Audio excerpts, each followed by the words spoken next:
पहले मैं आपका धन्यवाद करना चाहता हूं कि आपने इस विषय पर सरकार की ओर से मेरा पक्ष रखने का मुझे मौका दिया है। इसके साथ साथ मैं इसलिए भी धन्यवाद करना चाहता हूं कि आप इस सदन के अभिभावक हैं।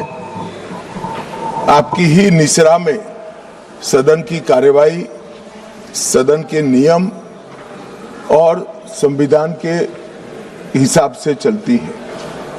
ये महत्वपूर्ण संविधान संशोधन बिल पर आपने करीब करीब 130 सदस्यों को बोलने का मौका दिया है और ऐसे जैसे अभी आपने बताया, इसमें से 56 सदस्य महिलाएं हैं। वो एक प्रकार से बहुत बड़ा रिकॉर्ड शायद बनेगा, ऐसा मुझे लगता है। संविधान संशोधन 33 का है, संविधान संशोधन 33 का, लेकिन 75% को मौका दिया है।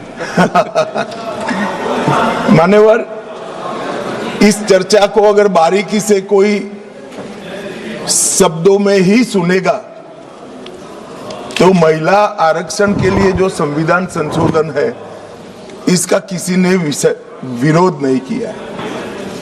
सबने बोलने के लिए तो बोला है कि हम महिला आरक्षण के पक्ष में है। ये संविधान संशोधन जो आया है उसका हम स्वागत करते हैं,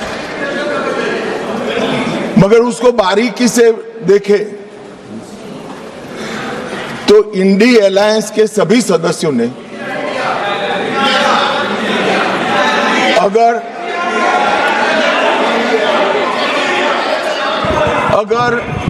मगर किंतु परंतु इसका उपयोग कर स्पष्ट रूप से महिला आरक्षण का विरोध किया है। और मान्यवर, कई जगह पे ऐसा दिखाई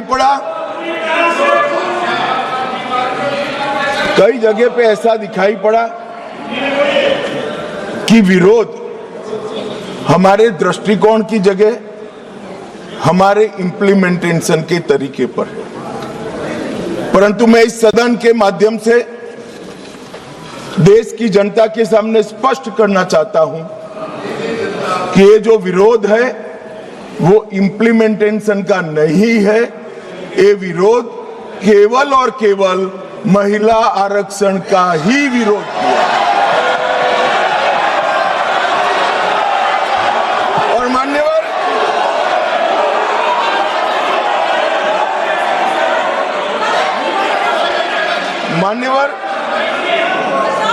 मैं ये बात को जब बोलता हूं तब मेरी जिम्मेदारी बनती है कि इस सदन को इस बात से मैं कन्विंस करूं कि तरीकों का विरोध नहीं है, बिल के तत्व का, महिलाओं के आरक्षण का विरोध है। मान्यवर, ये 3 विधेयकों में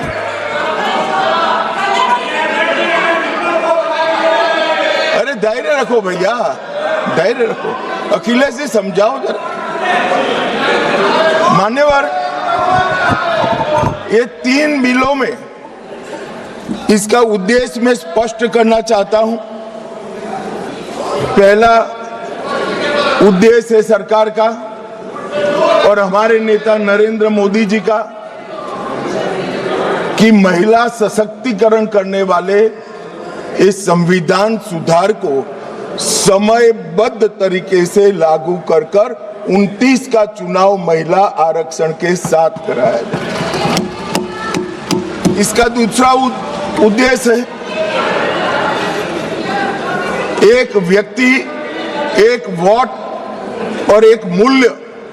इस सिद्धांत हमारे लोकतंत्र की नींव में जो हमारी संविधान सभा ने तय किया था, वो सिद्धांत के स्पिरिट को यहां पर लागू किया गया।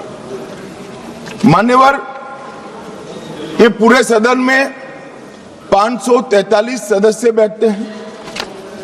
किसी की सीट में वोटर्स की संख्या 39 लाख है, किसी की 60,000, और ढेर सारी सीटें ऐसी हैं जो 70 के दशक में फ्रीज हो गए, तब से लेकर आज तक इतनी बड़ी हो गई है कि सांसद अपने मतदाता को अपना मुंह भी नहीं दिखा सकता, क्योंकि इतनी बड़ी आबादी को वो कैसे संभाल पाए।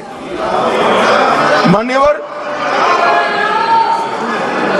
जो मतदाता है उसकी अपेक्षाएं होती है, उनकी समस्याएं होती है, और समस्याओं के निराकरण के लिए वो सांसद के पास भी जाना चाहता है, मिलना भी चाहता है। क्या इस सदन में जो विरोध करते हैं उसमें से कोई मुझे समझा सकता है कि जिस सांसद के कॉन्स्टिट्यूएंसी में 39 लाख वोटर हो, वो किस प्रकार से अपनी सांसद की जिम्मेदारी का निर्वहन करेगा? और इसी विषय को दृष्टिगत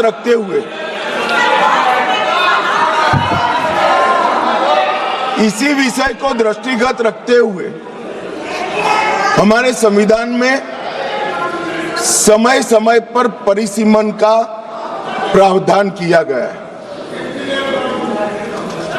और परिसीमन के प्रावधान से ही एससी और एसटी जिसकी संख्या बढ़ती है उसकी सीटें भी बढ़ने का प्रावधान है।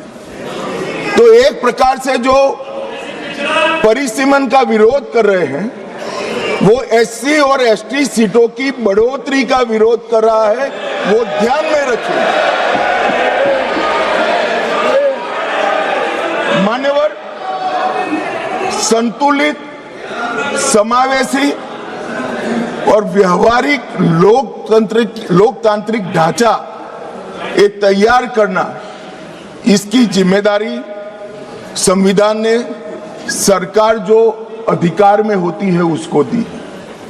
तो अभी ये जिम्मेदारी नरेंद्र मोदी जी की सरकार को दी गई है। उनको पसंद नहीं है, मगर ये तो देश की जनता निर्णय करती है।